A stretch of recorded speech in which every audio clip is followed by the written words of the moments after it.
Hello everyone and welcome to Proof Proofs. I like to explore and teach philosophy in a way that's both accessible, detailed, and hopefully entertaining, but I can't guarantee that last part. Today I wanted to talk about a point of contention in philosophy that's well known among its practitioners, but is probably unheard of for most people outside of it. Today we're talking about the divide between Analytic and Continental philosophy. If you search YouTube or try to read up on this divide, it can sometimes be really hard to fully appreciate both sides because philosophy has always been heavily biased towards analytic philosophers. So today I hope the biggest thing you get out of this is not just a history lesson, but also why continental philosophy is unique and should be appreciated as such. So let's start with this question. Do philosophers from both spheres get along? Let's see what John Searle, an analytic philosopher, and Jacques Derrida, a continental philosopher, have to say about one another. Here's John Searle. Derrida has a distressing penchant for saying things that are obviously false. Anyone who reads deconstructive text with an open mind is likely to be struck by the same phenomenon that initially surprised me: the low level of philosophical argumentation, the deliberate obscurantism of the prose, the wildly exaggerated claims, and the constant striving to give the appearance of profundity by making claims that seem paradoxical, but under analysis often turn out to be silly or trivial. And here's Derrida's response. It's often because Searle ignores this tradition or pretends to take no account of it that he rests blindly imprisoned in it, repeating its most problematic gestures, falling short of the most elementary critical questions. Alright, wow, they don't get along. But why is there so much hostility between analytic and continental philosophy? To answer that question, we need to delve into some history and answer two questions. What are these distinctions, and why do they exist? Let's start with analytic philosophy. Analytic philosophy refers to philosophy done by analyzing concepts, and it is the predominant method of philosophy done in the Anglo-American sphere. Continental philosophy, on the other hand, literally means philosophy done on the European continent, which loops together a massive range of schools of thought merely based on their geographical location. Now, this is an incredibly odd distinction to make because it contrasts a geographical characterization with a methodological one. It would kind of be like if mechanics were to divide cars into four-wheel drive and made in Japan, and then argue which one's better. Also, this distinction becomes even odder when we realize three additional things about the divide. Some of the founders of analytic philosophy, like Gottlob Frege and Rudolf Carnap, were actually Europeans. They were Germans. 2, there are tons of continental philosophy departments at American universities. And 3, some analytic philosophers actually have no interest in analyzing concepts. I'm looking at you, Ayn Rand. So what really is the difference between these two traditions? Let's define them and take a look at the history. As a preface, the definitions I give will be broad because, well, pretty much every attempt in the past to define these traditions has been heavily scrutinized and criticized by the very same philosophers who work in them, because they believe that the definitions don't capture the true essence of each tradition. But I digress. Let's get into it. Analytic philosophy is the tradition of philosophy that emphasizes logical analysis in order to clarify and analyze philosophical problems.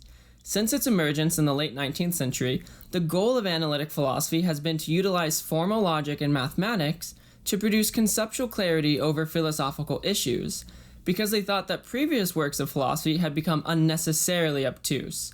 We'll get back to this later.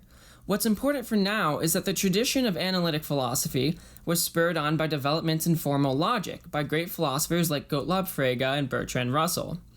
Frege developed predicate logic, which allowed for a much greater range of sentences to be translated into logical form than was possible before using ancient Aristotelian logic. Frege also established the ontological independence of math and logic as systems of analysis, which just means that math and logic function independently of the judgments or mental states of individual mathematicians and logicians. This meant that math and logic could be trusted as an analytical toolkit, and one no longer needed to doubt their authenticity. In turn, Bertrand Russell renewed interest in an earlier form of logic called symbolic logic, and he adopted predicate and symbolic logic as his primary toolkit for doing philosophy. Russell thought that logic and philosophy could serve a very important function. It could clarify the meaning of philosophical language so that arguments and premises could be better analyzed for their truth and falsehoods. One such example of this is Russell's analysis of the verb to be in the English language, which he demonstrated actually had 3 different meanings. The first one is the is of predication, which shows that X is in a state of P, such as when we say the cat is asleep, we really mean to say that the cat is in a state of being asleep. The second is the is of existence, which shows that there exists an X, such as when we say there is a cat, we mean to say that there's a cat that exists, a cat is existing. And the final and third is the is of identity, which shows that X equals Y, or X is the same as Y, such as when we say 3 is half of 6, we really mean to say that both terms, 3 and half of 6, mean the same thing. With this type of analysis, Russell thought that various philosophical problems could be easily solved by applying these logical distinctions. With the use of Russell's and Frege's logic, as well as continuing developments in logic and mathematics throughout the 20th century, another goal of analytic philosophers became demonstrating that some of the large, difficult problems in philosophy were in fact not really problems at all, but simply misunderstandings of the way that ordinary language works. As an example, the British philosopher Gilbert Ryle famously argued that Descartes' mind-body dualism, which was the belief that the mind is a separate entity from the body, was erroneous because it made a basic logical mistake called a category mistake, which is a mistake where terms are analyzed as if they constitute the same logical category, when in fact they don't. Quoting Ryle on Cartesian dualism, he states, "It represents the facts of mental life as if they belong to one logical type or category when they actually belong to another." So all in all, the goal of analytic philosophy was to utilize mathematics and logic to clearly examine, analyze, and evaluate philosophical problems. They broke down large problems into their smaller components, and they tried to show that some problems weren't problems at all, but in fact misunderstandings caused by a lack of logical analysis of our everyday language. Now that we know what analytic philosophy is all about, let's take a look at continental philosophy. Continental philosophy is much harder to find because it doesn't have a clear-cut definition like analytical philosophy does, since continental philosophy refers to a massive group of traditions of philosophy that just came out of the continent of Europe. And when I say massive, I really mean massive.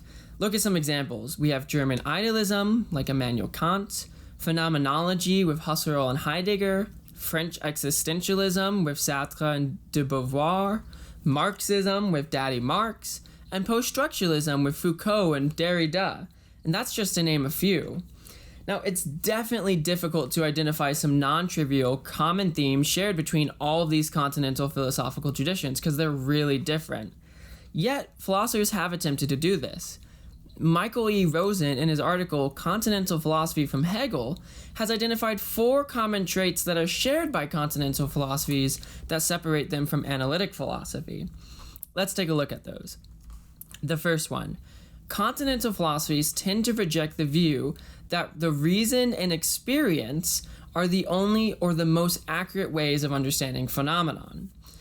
Typically, analytic philosophy asserts that experience and reason are the golden standards of philosophical evaluation, where experience is understood as common sense intuitions and their developments and transformations by science, and reason is understood as the standard rules of logical inference. However, continental philosophies tend to reject these claims about reason and experience, instead arguing that both depend upon a pre-theoretical substrate of experience, that our more scientific methods of reason and experience are inadequate to fully understand. Okay, what is this pre-theoretical substrate of experience? Basically, the idea is that there's a deeper domain of human experience that underlies all of humanity's faculties and subsequent developments, and continental philosophy aims to discover and draw attention to this. As an example, phenomenologists like Husserl, Heidegger, and Sartre try to describe the concretely lived experience from which common sense and scientific experience are mere distorted abstractions. Similarly, Kant's idealism asserted that there's a transcendental or absolute consciousness that provides the fuller significance of our ordinary experiences. Okay, the second thing in common. Running with this idea of the pre-theoretical substrate of experience, Continental philosophies usually consider this pre-theoretical substrate of experience as being variable, determined partly by factors such as context, space, time, language, culture, even history. As a result, Continental philosophers tend towards a trend of historicity, meaning that they rigorously analyze the textual and contextual conditions of a philosophical problem's historical emergence. Contrast this to Analytic philosophy's approach, which examines philosophical problems as discrete entities capable of being analyzed apart from the historical origins, in the same way that scientists don't care about the history of science when they're conducting scientific experimentations. So first, we have the pre-theoretical substrate of experience. Second, we have historicity. What's the third? Well, Continental philosophies really value human agency, which is the belief that humans make decisions which in turn affect the causal chain of history. So, Continental philosophies see human agency as having a grand effect on this pre-theoretical substrate of experience. Basically, in lighter words, humans through their actions can change the world, and we can change the very way that we experience the world. So as a result of this, Continental philosophies tend to take a strong interest in the unity of theory and practice, and they see their philosophical inquiries as being closely related to personal, moral, or political transformation. Marx gives the best formulation of this idea in his book, The German Ideology. I quote Marx, "Philosophers have hitherto only interpreted the world in various ways. The point is to change it." Our fourth and final trait that is shared by Continental philosophies is an emphasis on meta-philosophy, where meta-philosophy looks at how philosophy should be conducted and the role that philosophy plays in the world. In the wake of the success of the natural sciences, Continental philosophers have often sought to redefine the method and nature of philosophy. In some cases, such as German idealism or phenomenology, this manifests as the traditional view that philosophy is the first foundational a priori science, like we see in Aristotle. In other cases, such as critical theory or structuralism, it's held that philosophy investigates a domain that is irreducibly cultural or practical. And even some other Continental philosophers, such as Kierkegaard, Nietzsche, or Heidegger, doubt whether any conception of philosophy can coherently achieve its stated goals. So, to sum up, the four things that are shared in common by Continental philosophies is 1. This pre-theoretical substrate of experience, 2. A focus on historicity, 3. The interaction between human agency and the effect on history, so moral and political effects of philosophy, and 4. Meta-philosophy and the role that philosophy plays in human sphere. Thanks, Michael Rosen. It seems clear now that both Analytic philosophy and Continental philosophy have some differences in their methodologies and the way they like to do philosophy.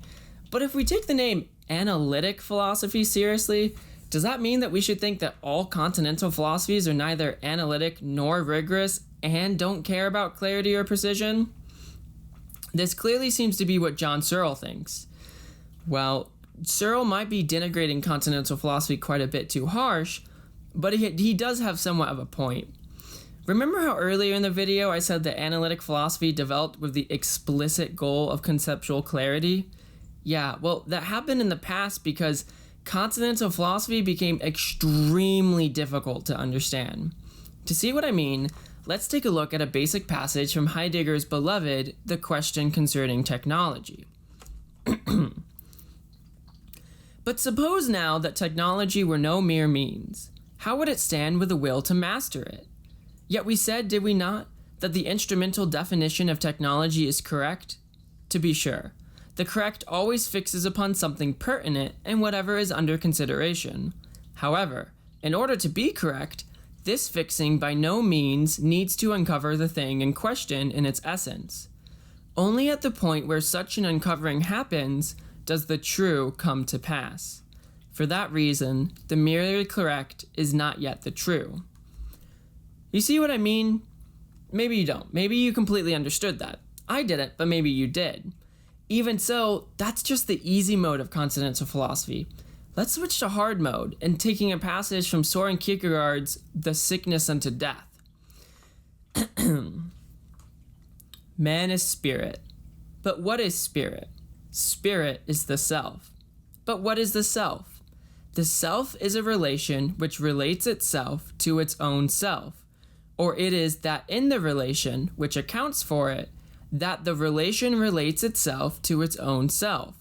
The self is not the relation, but consists in the fact that the relation relates itself to its own self. Man is a synthesis of the infinite and the finite, of the temporal and the eternal, of freedom and necessity. In short, it is a synthesis.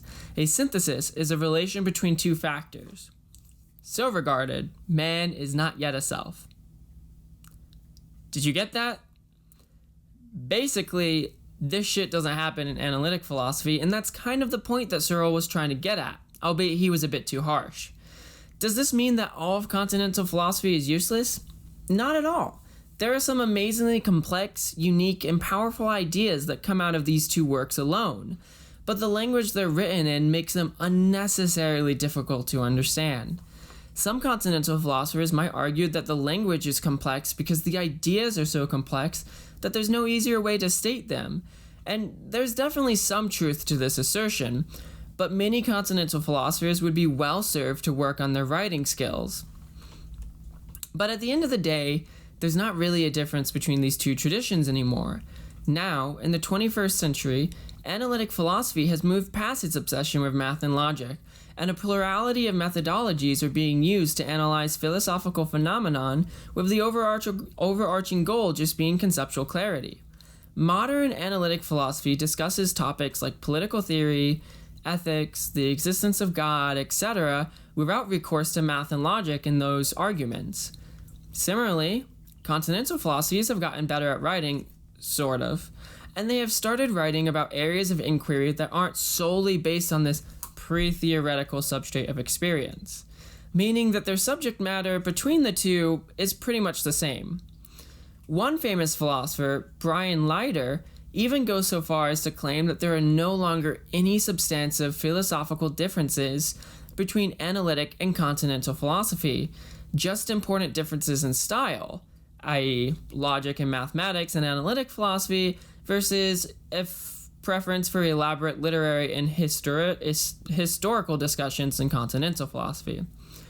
So as a takeaway from all of this, hopefully philosophers moving forward can better appreciate one another's works and try to progress philosophy without distastefully insulting others' traditions like we saw in this debate between Searle and Derrida.